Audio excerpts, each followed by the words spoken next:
طالب چارواکي له پاکستاني لوري سره مو مذاکرات کړي.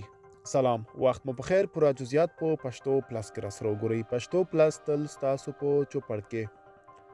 په کندهار کې طالب چارواکي وایي تېره شپه یې له پاکستاني لوري سره چمن دروازه تر څیرمه له پرونۍ نښتې وروسته مذاکرات کړي.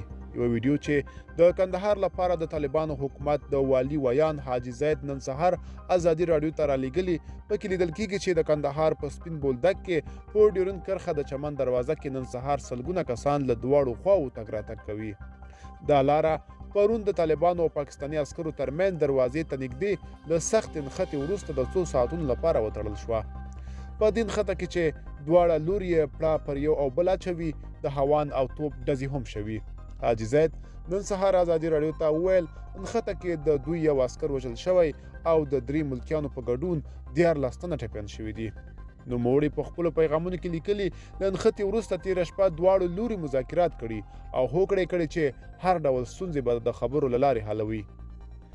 په سیمه کې یو شخص چې نه غواړي د امنیتي ستونزو له امله یې نوم په راپور کې یاد شي ازادي راډیو ته وویل اوس وضعیت نورمال دی. نوموړي وویل د اوس لپاره دروازه په عادي ډول خلاصه ده، هیڅ مشکل نشته، خو پاکستان بیا پر دې پیښه سخت غبرګون ښوولی.